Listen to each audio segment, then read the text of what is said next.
चलिए हम शुरू करते हैं। भारत की शिवालिक पहाड़ियों पर जीवाश्म के प्रमाण मिले। भारत में मनुष्य संबंधी पहला प्रमाण नर्मदा घाटी में मिला। तो हमने आपको बताया था प्रागैतिहासिक काल कंप्लीट हो चुका है। प्रागैतिहासिक काल 4 भागों में बांटा गया था: पूरा पाषाण काल, नवपाषाण काल, ताम्र पाषाण काल और उत्तर पाषाण काल। पूरा पाषाण काल में मानव शिकार करता था और शिकार में मनोरंजन भी उसका शिकार ही था। वह चित्रकारी करना भी जानता था और मानव ने आग की खोज की। ताम्र पाषाण काल में एक ही काम हुआ, तांबे की खोज ताम्र पाषाण काल में हो चुकी थी। उत्तर पाषाण काल या फिर ताम्र पाषाण काल, उसमें मध्य पाषाण काल में मानवों ने अंत्योष्टि कार्यक्रम करना शुरू कर दिया था। मतलब अंत्योष्टि कार्यक्रम मतलब दाह संस्कार करना शुरू कर दिया था।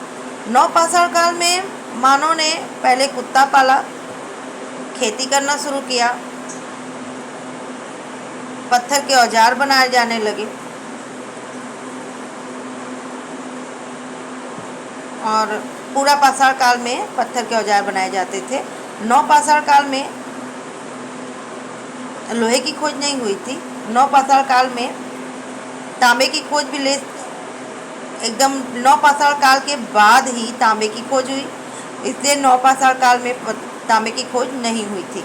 नवपाषाण काल में पत्थर के ही औजार बनाए जाते थे और ताम्र पाषाण काल में तांबे की खोज हुई, इसलिए उसे उत्तर पाषाण काल या फिर ताम्र पाषाण काल कहते हैं। क्लियर। और रॉबर्ट ब्रूसफुट ने ही 1863 में पूरा पाषाण काल में औजारों की खोज की कि हाँ, यहाँ पर औजार भी मिले हुए थे। नवपाषाण काल में कुत्तों को पाला जाता था, खेती करना शुरू हुआ। पहली खेती जौ और गेहूं की। चावल के साक्ष्य कोल्डिंगमा से मिले